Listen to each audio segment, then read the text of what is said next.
तब टोनी बोलती है क्या करूँ तोता भैया, मैं तो आपको ढूंढ रही थी लेकिन आप तो मिले ही नहीं, इसलिए अकेली चली आई।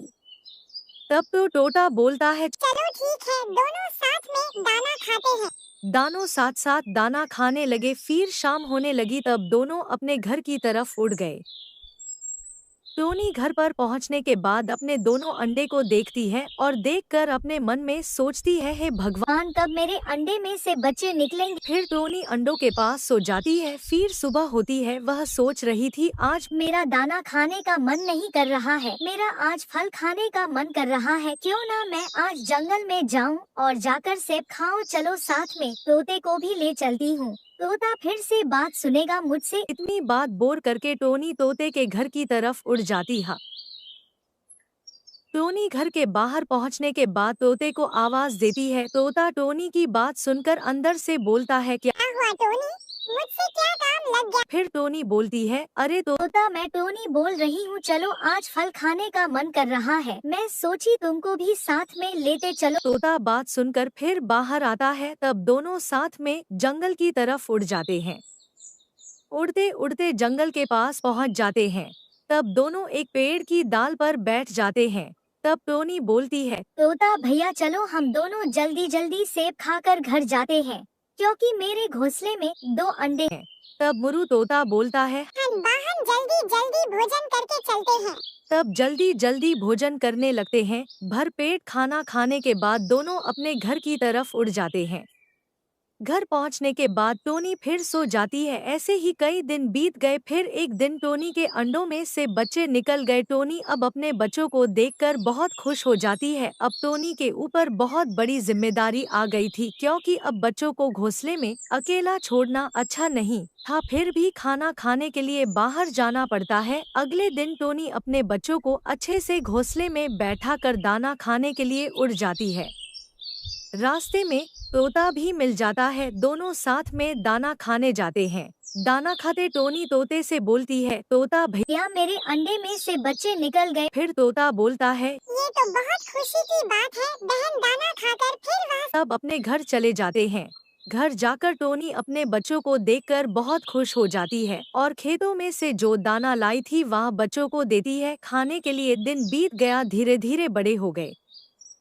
एक दिन टोनी खेत में गई थी दाना खाने, तभी कौवा आता है। कौवा को देखकर टोनी बोलती है, क्या कौवा भैया बहुत दिन दिख रहे हो। तब कौवा बोलता है, क्या बताऊं टोनी बहन, मैं शहर कमाने चला गया था, अभी कल ही आया हूँ शहर से लौट कर। तब टोनी बोलती है, ठीक है कालू भैया, आप मेरे बच्चों के लिए क्या लाए हो। कब कौवा बोलता है, क्या तुम्हारे बच्चे भी हो गए, मुझे तो पता ही नहीं था ना, तो मैं उनके लिए कपड़ा लेकर आता हूँ। तब टोनी बोलती है, कोई बात नहीं कालू भैया। तब कालू बोलता है, तुम बच्चों को छोड़कर आई हो जंगल में, मैंने शिकारी पंछियों को देखा है। इतनी बात सुनकर टोनी घबरा जाती है और कालू से बोलती है, ठीक है कालू भैया, मैं चलती हूँ घर पर। इतनी बात बोलकर टोनी अपने घर की तरफ उड़ जाती है।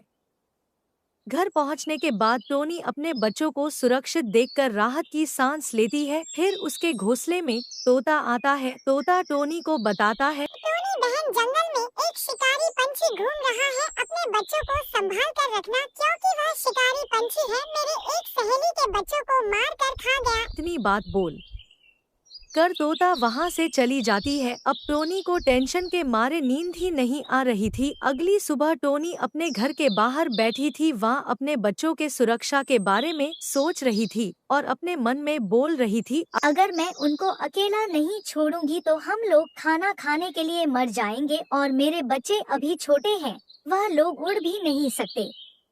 फिर टोनी घर के अंदर जाती है और जाकर अपने बच्चों को समझती है, बच्चों मैं जा रही हूँ दाना लाने, आप लोग दरवाजा खोल कर मत रखना, जब तक मैं बोलूँ ना बाहर से खोलने के लिए तब तक दरवाजा मत खोलना, मेरी आवाज को अच्छे से पहचान लेना तभी दरवाजा खोलना है, क्योंकि जंगल में एक शिकारी पंछी घूम रहा है। तब उसमें से एक बच्चा बोलता है, ठीक है माँ, आप जब बोलेंगे तभी दरवाजा खोलूंगा हम लोग। इतनी बात समझकर टोनी घर से चली जाती है। जैसा ही टोनी घर से उड़कर जाती है वैसे ही उसके घर के बाहर की पंछी आकर बैठ जाता है और उसके बच्चे की खुशबू आने लगती है। अब वह खुशबू लेकर बोलता है, वाह, कितनी स्वादिष्ट खुशबू आ रही है। ये तो रसीले बच्चों की खुशबू है। अगर हाँ बच्चे मुझे मिल जाते मैं तो खाकर पेट भर लेता। इतनी बात बोलकर शिकारी पंछी घोंसले के पास पहुंच जाता है और उधर टोनी खेतों में बिंदास दाना इकट्ठा कर रही थी। शिकारी पंछी घर के बाहर बैठकर दरवाजे को खटखटाता है। अब अंदर से बच्चे घबरा जाते हैं, लेकिन उन्हें अपनी माँ की बात याद रहती है। वह लोग दरवाजा नहीं खोलते। तब शिकारी पंछी सोचता है, ये बच्चे तो बहुत चालाक है, मुझे और कुछ तारिका लगाना पड़ेगा। तब हुआ है टोनी की आवाज में बोलता है, बच्चों तो दरवाजा खोलो, मैं आ गई। फिर अंदर से बच्चे सोचते हैं कि माँ आ गई। वहाँ लोग दरवाजा खोल देते हैं। तब हम लोग शिकारी पंछी को देखते हैं और घबरा जाते हैं। उताने में ही शिकारी पंछी अंदर एक जाता है।